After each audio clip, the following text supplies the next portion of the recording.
Space, the final frontier. These are the voyages of the starship Enterprise.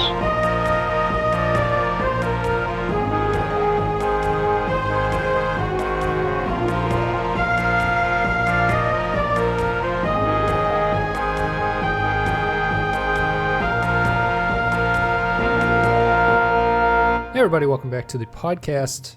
We're going to be talking about the Doomsday machine. We're joined by Clay to talk about this one. Clay, how are you? I'm doing pretty well. Yeah. We're ready. we're just freshly recording an episode. Bringing my A game today. Bringing the A game. Obviously an inspiring episode for Clay. We'll see if that changes after this. But this is the Doomsday machine. I'm excited to talk about this one. In this episode, the Starship Enterprise comes into contact with her sister ship, the USS Constellation, which has been heavily damaged by a huge, apparently invulnerable, planet-killing machine from another galaxy. That is a mouthful. This is episode 6 of season 2, directed by Mark Daniels, written by Norman Spinrad, aired back on October 20th, 1967. Clay, before we lead into the audio break, I'll say that you have mentioned previously that Balance of Terror is your favorite TOS episode. Mm-hmm. This is my favorite TOS episode, so we'll kind of flip things around. And I'm going to play an audio clip right now. Me and Clay are going to come back and we're going to break down the Doomsday machine. You will carry out my last order, Mr. Sulu. Mr. Spock, I am officially notifying you that I am exercising my option under regulations as a Starfleet Commodore and that I am assuming command of the Enterprise. You have the right to do so, but I would advise against it. That thing must be destroyed. You tried to destroy it once before, Commodore. The result was a wrecked ship and a dead crew.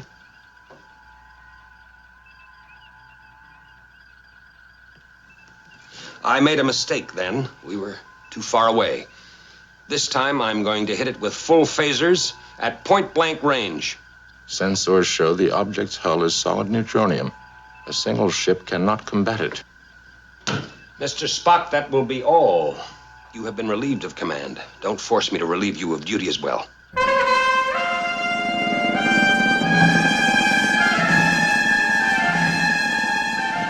All right, Clay, welcome back. I don't think you've been on the podcast recently. I'm all confused. I'm all jumbled up. What was the last episode you did? Do you remember? City on the Forever, I think. It must have been City on the Edge. Okay, so we're way back in season 1. So we're in season 2. So all this is new to you, right? Everything is different in season 2 of this show. I know that Kirk's shirt is green now for some reason. Yeah, it's apparently he wore some similar style in the first season, but this is different. It has some kind of like lacing on it or something that he didn't have. Is Chekhov in this episode? No, he's not in this one. Okay. He's in the next one I'm doing. Okay, and Uhura is also not in this episode, which is just kind of weird. But I guess we can't talk about Chekhov. We'll have more to say about Chekhov in the next one you do. So the green shirt thing I always thought was weird, though, because I always thought that was like one of those things that, here's the episode, singular, where he wears the green shirt. I didn't realize it was something that showed up a lot. Yeah, I always get it kind of reminds me of Picard's velvet jacket. Yeah, exactly. I don't like this one as much, though. I'm not a big fan of the green shirt. Yeah, it looks more bathrobe-y or something. It looks very casual. It's very casual. It's like you caught him in the middle of like entertaining. Yeah. So yeah, as I mentioned before the break, this is my favorite TOS episode. I really enjoy this one for a variety of reasons, and I've got a lot of stuff written down about what I like about it. But I guess we'll start off with what's your general opinion about this one, and especially season 2? Anything strike you as different? You can take it any kind of angle along those lines, however you want to lead us into this discussion. I didn't notice a ton of difference. This is the first season 2 episode I've watched, and it's fairly deep into season 2, right? 6. 6, okay. And I haven't really noticed that much different visually, but I really like this episode. I liked most of this episode. There's a couple, little technical quibbles that I had with it. I don't think it's perfect, but it's close, I think. Yeah, I think the opening of this is probably one of the best openings that I've seen. Yep. You mean up to the part where one of my notes is here that it feels kind of Jaws-esque in that TOS does a weird thing where they actually restrain themselves from showing you the planet killer for 15 minutes, which the show doesn't really do that all the time. Usually the cold open ends with revealing what the thing is that you're going to be dealing with. Yeah, and this one they end with them just you find the ship, right? You find the constellation. Yep. Yeah, I think that was I loved that stuff. It was really kind of creepy. I loved the first interaction with the Commodore there, Decker. Is that his name? Decker. Yep. Who I don't know if you might not have picked up on this, but in the motion picture, director of RoboCop 3, right? In the motion picture, it's Will Decker, who is the son of Matt Decker. No kidding. Yeah, that's the family. The guy that Seventh Heaven plays. Yes. Yep. Absolutely. No kidding. Huh. Yeah, I thought that stuff was great. I don't know if it exists out there somewhere, but if it doesn't, someone really needs to cut together this episode with the discovery of the destroyed Alderaan from Star Wars. Oh, right. Actually, you could do a whole thing where the Enterprise takes on the Death Star. Yep. You could probably cut that together pretty well, actually. That would be pretty great.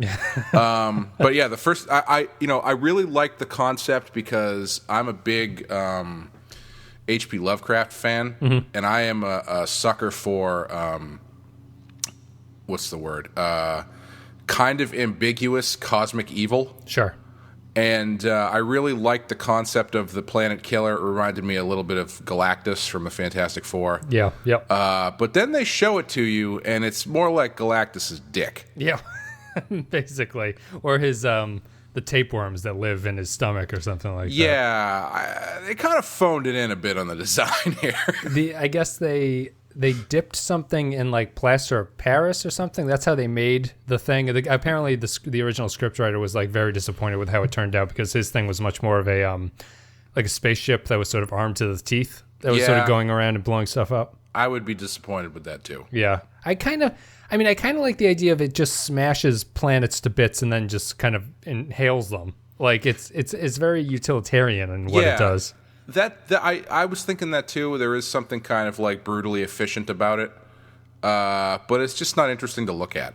No, I think they could have. It doesn't have to be like all tentacles and like moving parts and shit. But I don't know. It's just a giant dick sleeve. Yeah, I mean, so I think what makes this one interesting to me is that the reason I think it's good for a TOS episode is that it has a bunch of different themes that it doesn't really pursue any of them too deeply, and it keeps the action and the talking nicely balanced with each other, which the show always doesn't do very successfully. Like this is obviously most broadly, this is basically a Moby Dick story, where Decker's playing the Ahab role. More or less. Yeah, a guy obsessed with vengeance against something that's not like aware of what it's doing. Like he's consumed by fixing the mistakes that he made. That this thing that it isn't really like a sentient person that's responsible for it. It's more like an abstract idea that he's trying to get rid of. Right. But it's very light. That's what I mean. Like it's not. It doesn't really go into it all that much. It has a little bit of allegory about nuclear weapons in it at the end. And then it just balances the action and the stuff. This might be the most action-packed episode. Maybe Balance of Terror would obviously be up there too, but this is like cinematically action-y, I guess. Yeah, there's a lot of, and I think for better and for worse, unfortunately, because I don't know if a lot of the design of the robot planet killer plus the limiting special effects doesn't make the Enterprise flying around shooting phasers at it super exciting. No, it doesn't. But yeah, I think it probably has. This is the closest to like for the fleet versus the Borg cube kind of thing that they've done. Right. Yeah. That's. I mean, I think this is the first time we've ever actually seen a normal, at least like a starship. I think. We've seen Space Seed, which had like the sleeper ship, but I don't think we've seen another starship. Oh, really? To this point, or at least we haven't seen one that's a Constitution class, which looks like the Enterprise, and there's apparently a bunch of them.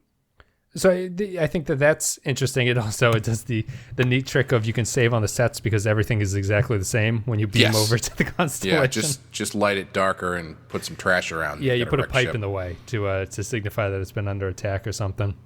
But yeah, it has the whole Jaws-esque aspect of not really revealing the Doomsday Machine until 15 minutes in. Kirk kind of comes to the correct conclusion about what it is very quickly, which I think is funny. He immediately recognizes that it's a weapon built to like destroy everything. Yeah, it's one of those things where it's like I feel like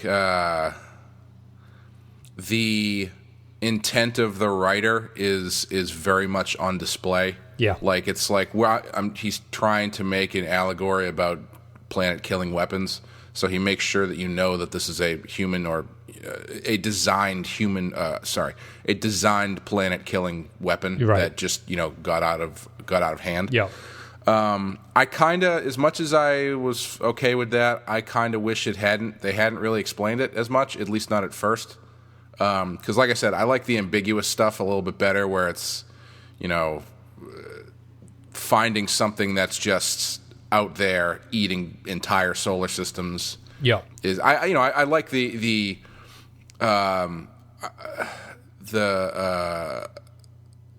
unknowableness of that, Well, I was just gonna say, I think when you get into to cosmic stuff like this, and I think this episode also is kind of hurt by this as well. But there's a certain scale that isn't really relatable, right, after a certain point, and I think the more you try to define it, depending on what direction you're going in, sometimes trying to define the scale too much doesn't help. Right. Whereas leaving it a little bit more ambiguous as to what the motivations of this thing is that much scarier, because it's like you don't know why it's doing this, where it came from. I like that they don't ever explain where it came from. No, they don't. And I mean, and then at the end, Spock's like, there could be a lot more of these out there. We have no idea. Because I think it was a smart decision to determine that it's a robot. Right, that this is not a living creature. Yeah, because the episode goes in a totally different way when you are not concerned about like whether killing it or not is an ethical decision. Mm-hmm. So I like the fact that it's kind of that they recognize that it's a weapon and that it's like automated and it doesn't really have any sort of thought about what it's doing. It's just doing it. I appreciate that they did that. I thought they did a pretty good job of leaving it pretty vague about what it is, besides explaining like what the threat is. That it's obviously on its way to like the most populated center of the galaxy or whatever they say it's on its way to do. Mm-hmm. It's actually interesting that as a little bit of a side, one of the few Star Trek books, novella or novel or whatever novelizations that I read was called Vendetta, and it actually dealt with this thing. Oh really? And it was a TNG novel.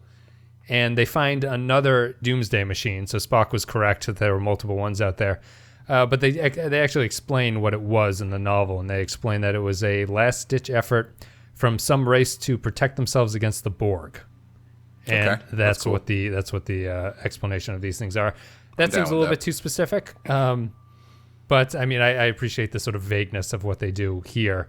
I think it adds a lot. And I almost feel that the nuclear tie-in is almost unnecessary at a certain point. Yeah, I agree. When they come back to it at the end, it feels a little bit too much. I don't mind it when Kirk sort of monologues about it at the very start of the episode, but after that, I don't really need them to sort of sum up and be like, well, men have created things that will kill themselves and hopefully will survive to 1975 and stuff like that. Yeah, that was another piece where it felt like the writer was laying the cards out pretty clearly, because I think they could have... I think it would have been more interesting for them to do what they did and then not really talk about the fact that they defeated the thing with basically a nuclear bomb kind of thing. I don't think that was necessary. Basically with the Jaws technique of you put something in its mouth and you blow it up. Yeah. And that kills things. Or maybe Jaws copied this, I guess would be the other way to look at it. So I guess I'll go into my biggest problem with the episode. You can let me know what you thought about this. I think the episode's really, really terrific until the last 15 minutes where they make this big mistake where Decker gets relieved of command way too soon. And after that, it kind of just coasts along as they slowly unveil the plan about what they're going to do, and then it just works. And I think that the best part of the episode to me is that there's a lot of tension going on in the first part. You have the Doomsday Machine, and you have the fact that Kirk is isolated from the ship and Spock is relegated to second in command to a crazy person. And once you remove the crazy person from that, it feels much more like an average episode of TOS where it's one plot line that we're just going to follow A to Z and see how it resolves itself in the end without any kind of surprises or anything like that. Yeah, I see what you mean. I don't know if I minded it too much because I don't know, you kind of needed to do what they ended up doing. You needed Decker to be relieved so he could fly. I guess he didn't really need to do that, but in the course of the story, you need him to fly into the thing's mouth. Yep. I guess to give Kirk the idea to do that, even though that should be like the first thing you try, I guess. Yeah, you would think that firing into the gaping maw would be the decision. I think I'm more saying that they basically just do it too early. Like if you push it back 5 or 7 minutes, you can wrap up the story much quicker and you can keep that tension going with Decker for a little bit longer. Yeah, what actually would have been really nice is if Kirk came to that plan on his own. Basically, so yeah, you don't relieve Decker. You keep him on the bridge. He wants to fight the thing or whatever. They have their opposing viewpoints. And Kirk decides to fly the ship into the mouth of the monster, and then Decker beams himself down and takes his place. One of those kind of things. Right, sure. Maybe that would be too easy. I don't know. That might be too cliche. But it would put Kirk in a position where he's doing what Decker didn't do, and then Decker has to, realize his mistake. Yeah. Yeah, and really take responsibility for everything he's doing and all that kind of stuff. And it would still have the same effect, basically. What'd you think of Decker? I really like Decker as a supporting character in this. Yeah, I liked him for about 90% of it. What was the 10%? I thought he went a little too crazy at the end. Okay. It gave me a very Sunshine vibe when he's flying into the mouth of it. Yeah, where he's just kind of free. See, that was another kind of like Lovecraftian thing that I liked, where it's like he's flying into the mouth of this giant cosmic beast, and the look on his face isn't like, oh my god, I'm burning. It's like, I'm going insane because my brain can't handle this. Yes, it's too awesome. Yeah. I thought he got a little too crazy. I really liked the stuff with him initially when he was on the ship and having, arguing with Spock. I thought that stuff was really good. Yeah. Because he was like really riding that line really well, where it's like he probably is not fit for duty, but they can't actively take him off. Right, yeah. But he hasn't really done anything. Like the argument he has with Spock is really, it's a coin flip in terms of the what the correct thing to do is. Because you could go either way and say, it's the right decision. Right. Yeah. I think I'd agree with that. I think that I might have the opposite opinion, where I liked his ending and I liked his middle. I wasn't crazy about his introduction, just mostly because it falls back on this really irritating TOS trope of someone is asking someone to give them information about what happened, and the person is only responding vaguely to that question. Yeah, they do that a lot. That drives me so fucking nuts that he just won't tell them that he ran into a giant planet-eating machine that can kill everything that they've seen. And also, why slap the guy around when Scotty is in the process of recovering the captain's log? Right. So I really like the Decker character because I think it's what you're saying. He walks a fine line where it's not obvious enough that he shouldn't be in command, and there's not a lot that Spock can do. I really love the interplay between Spock and him. Spock is basically giving him the cold shoulder as much as he possibly can. He has one great quote that I wrote down when Decker says, we're going to chase it down and destroy it. And Spock says, you tried to destroy it once before, Commodore. The end result was a wrecked ship and a dead crew. Yeah, that was cold. That's a cold line for Spock. And I think that I would have just appreciated more of that back and forth. I was actually, when you consider it, Spock doesn't really do anything to take him out of command. I thought there was going to be a little bit more of like a gameplay between them where Spock would sort of set him up for failure or something like that. It really doesn't happen that way. And you get a little bit of it when they do relieve him, as far as his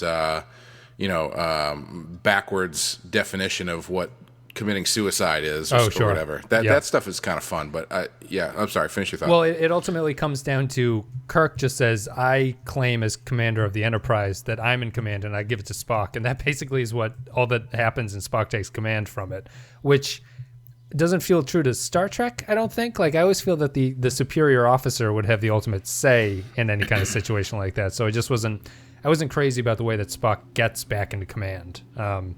There was no failure on Decker's part, really, I guess. Yeah.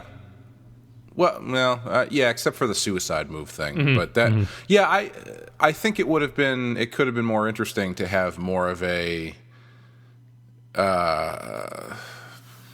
argument between Kirk and him when they were in their respective situations. Because, like, I was thinking, this is kind of interesting because you've got a guy who's higher ranking than everybody else on the ship, who's taking control, but he's probably not mentally fit for duty, but you can't prove that.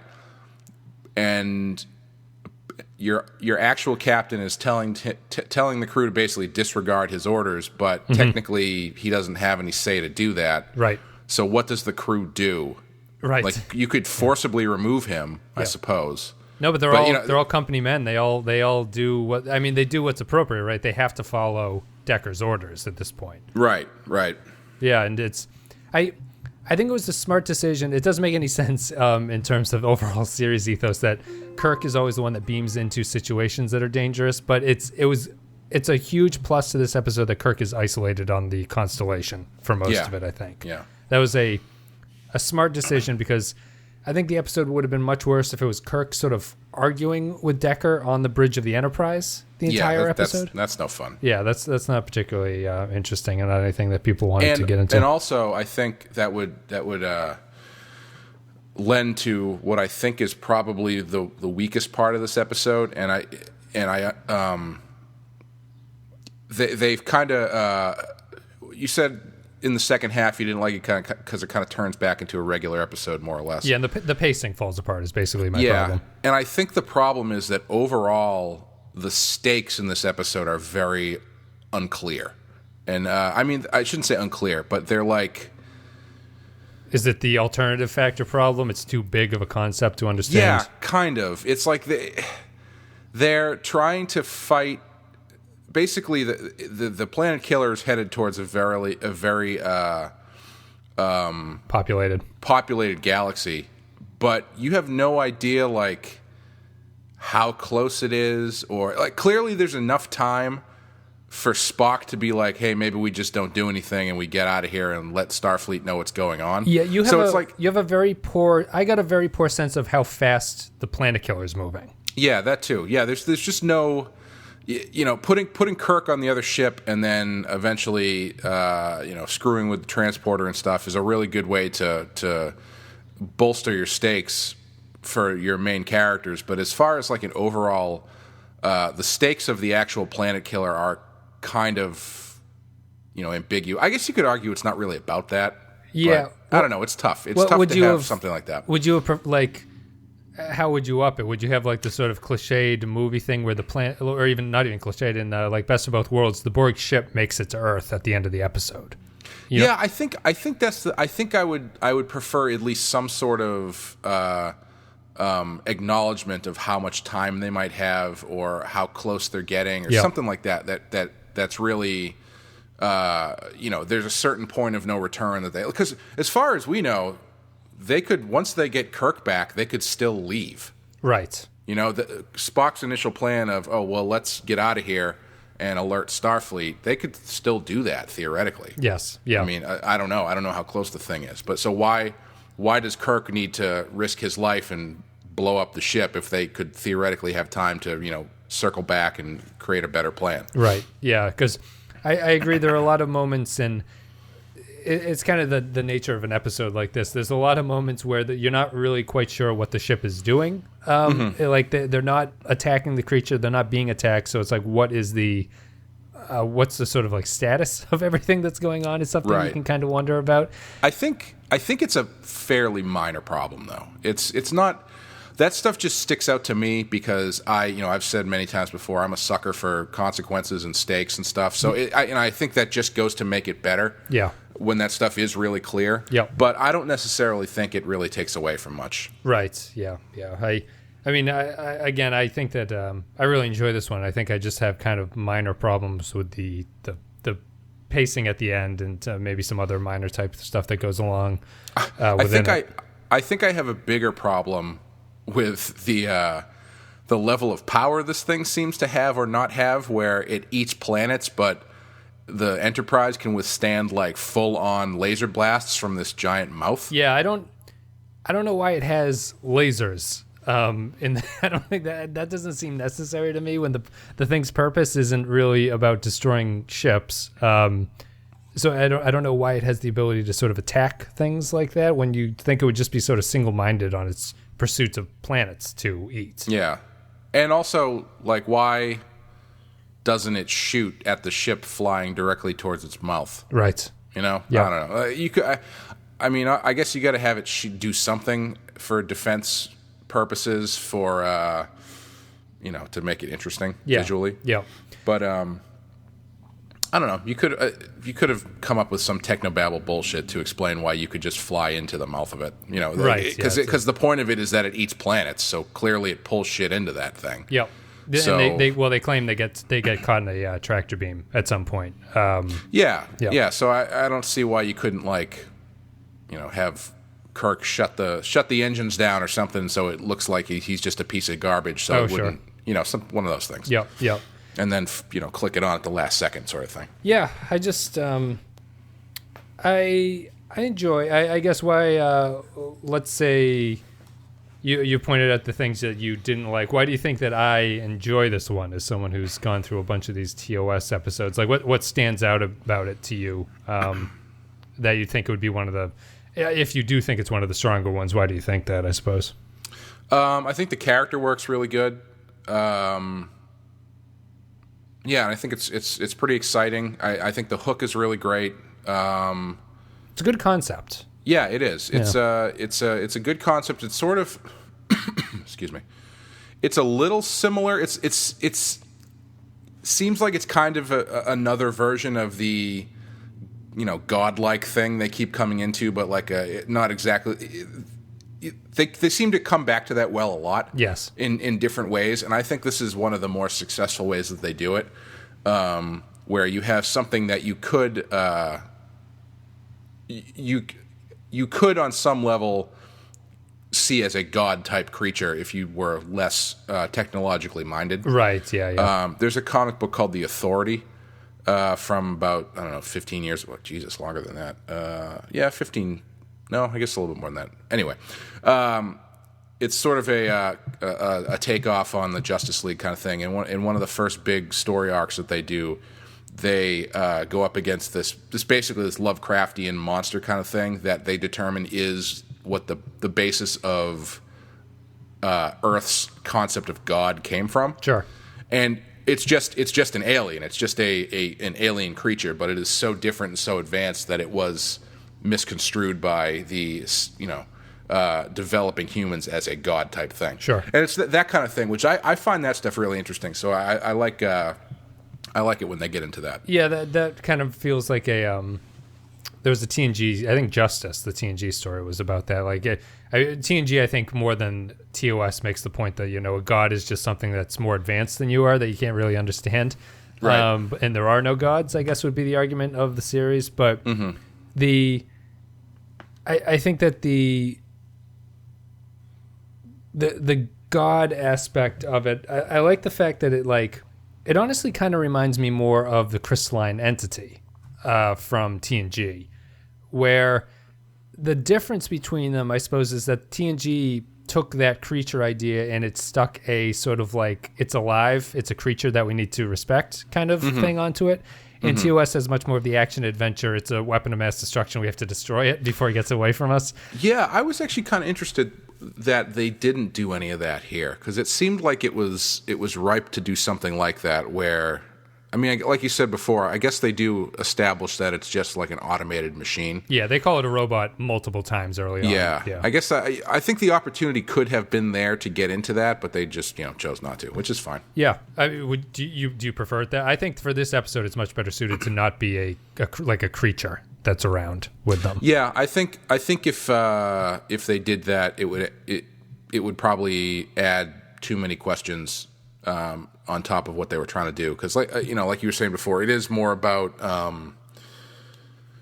Decker going up against this thing that doesn't really have any sort of mind to it. It's just doing what it does. Yeah. And so any emotional attachment to the events related to it is all on him. It has nothing to do with any choices made by the monster. Right, exactly. He's more angry at himself than he is at the creature in a way, because of the decision he made is what caused. And I like the setup of it and everything. In trying to save his crew from the thing, he beams them down to a planet, and the thing just destroys the planet that he put them on. Yeah. So it's like that's kind of a twisted. If it was a movie, that's the scene I would like to see, kind of like what it looks like from the planet to have this thing coming at you. Yeah, I was thinking that too. I was like, I feel like it's. I would love to have seen a pre-scene kind of thing where it's like you get the tail. I don't know. I don't know if shadow, that like you don't see it, but you see something like blocking out the sun or something like that. Yeah, I don't know if that. Honestly, I guess I'm not sure about how much I'd want to see that, because I think that would be really cool, because you would get a really good idea of what the thing could do, and also you'd see the problem that Decker put himself into. Yeah. But on the other hand, there is something to be said about just learning and just getting the feeling of it through the way he relates it too. Right. So, I don't know. I was thinking about. I think I was thinking about. It would have been cool if they found one of these things and they thought it was dead. Sure. So like they basically the Enterprise shows up at the tail end of some sort of battle with this thing, and they thought it was dead, but then I don't know. My mind was just wandering while I was watching it. Right. It powers back up. Part 2. I think it's kind of interesting in that doing the TOS rewatch has kind of opened my eyes to. I'm not like TNG didn't rip off or redo a lot of the stories, but they kind of just put a spin on a lot of the original TOS stories that was a little bit different that you don't really realize until you're watching these ones and seeing what the difference is, and like, oh, this is not exactly, but it seems like very inspired by the TNG episode is very inspired by this kind of an episode. And it's nice to see that the sort of different takes on it that the different series had with these kinds of things. And this kind of story to me is a much better TOS episode than it would be a TNG episode. Yeah, I think so too. I think I don't think this would have fit very well in TNG. They'd have a really hard time figuring out a way to, unless they changed it to being a living creature. I don't know how TNG would deal with this episode. Yeah, I think it's missing some sort of extra element to make it suited for a TNG. I guess I never really thought about that until you brought it up. That's a really good point. Yeah, I don't think it would have fit very well. Yeah, it'd be did anyone, I can't think of anyone in TNG who sacrificed themselves by flying into something.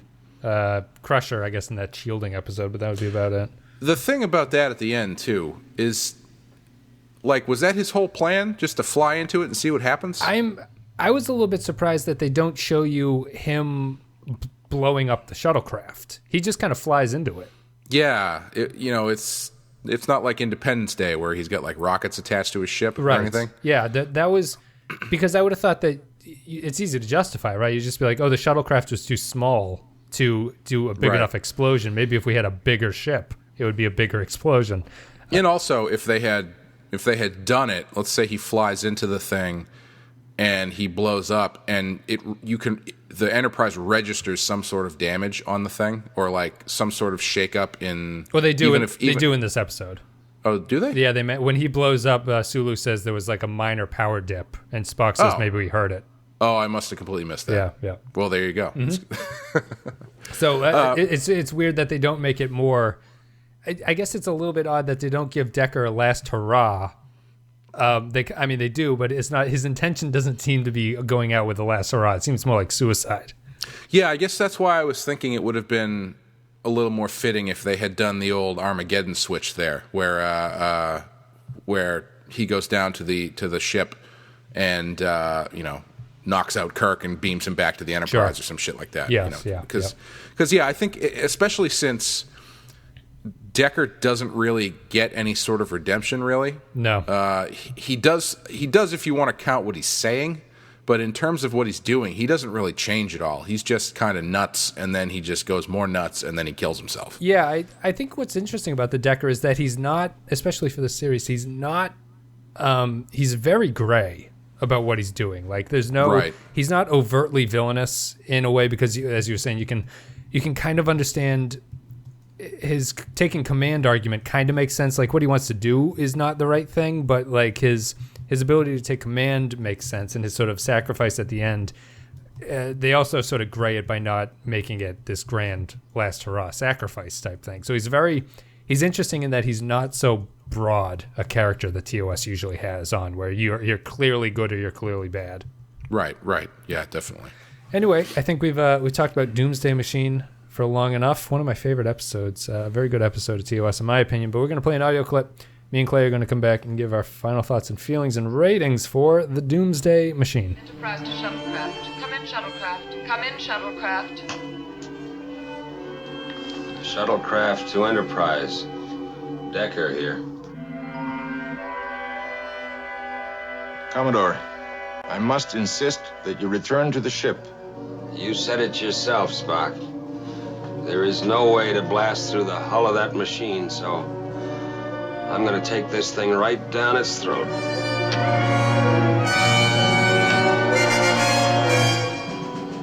This is Kirk. Matt, you'll be killed. I've been prepared for death ever since I killed my crew. No one expects you to die for an error in judgment. The commander is responsible for the lives of his crew and for their deaths. Well, I should have died with mine. You cannot succeed, Commodore. Your only logical alternative is to return to the ship. All right, Clay, well, welcome to Season 2. We didn't have any Chekhov for you. Uhura was strangely missing. But otherwise, Season 2 has been interesting so far. You guys can go to thepenskypodcast.com to read my write-ups for all the episodes that we haven't been podcasting. But Season 2 is much more consistent than Season 1, in my opinion. If you want to describe the difference between Season 1 and Season 2, Season 1 was basically 5 different stories that they told 6 times different ways, and you just see these same 5 episodes over and over again. Season 2 is much more unique, and there's a lot more different episodes that are coming into play here, especially stuff like this, which I consider to be one of my favorite episodes of TOS. I like those good action-packed episodes that don't focus too much on the ethics and morality of what they're trying to do, and they kind of stick to a much more firm ground of, we have a bad thing here, we need to blow it up, and we need to move on. If you guys enjoyed the episode, you can vote in the poll, which is in the upper right-hand corner of the video. If you're on YouTube, click the little gray circle with an eye in it, and a poll will come up. You can vote on our 1 to 5 scale. Clay, what are you going to give this one on that scale? I think I'm going to go 4. I think. Yeah. Sure. I'm going to give it a 5. I've been hinting at that enough. I think it's a very solid episode. I have minor issues with the pacing towards the end, but I think that everything here works. I don't really have a lot of a problem with it. I like how vague it is, and I like how it's a very watchable episode of TOS, which a lot of them aren't. Definitely. So I think that gives it kind of a cachet that is necessary to give it a 5. So that's my justification anyway. Yeah, I don't know. You seem hesitant. I guess I'm curious why maybe it didn't grab you. And let me float some idea to you. I've watched 30-something of these episodes, and I'm now in a TOS frame of mind. Do you feel like you're still sort of watching TOS from the outside, because you obviously haven't been watching as much as I have? I think that's possible, yeah. I think within the context of watching all of these, I would probably say, yeah, this is probably a 5. Just from what I know of how the rest of the show tends to go, I'd say that, yeah, this is probably definitely one of the better ones.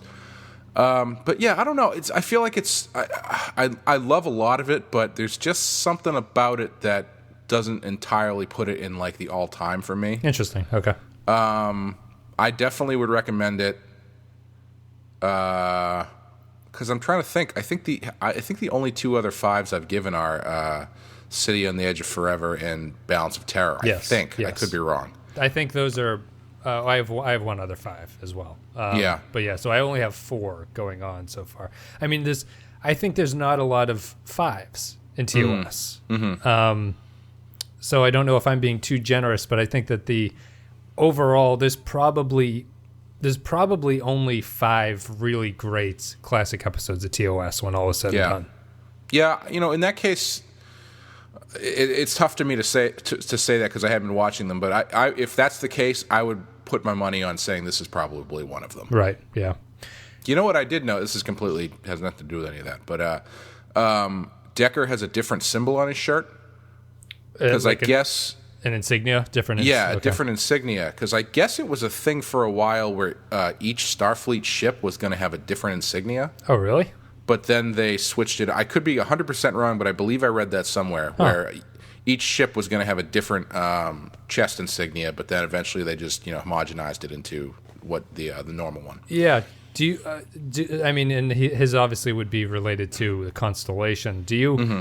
Do you think that TNG made a mistake by not having Commodores in the series, or are you okay with? Well, I mean, if having Commodores on TNG meant we got some Lionel Richie in there, that would have been great.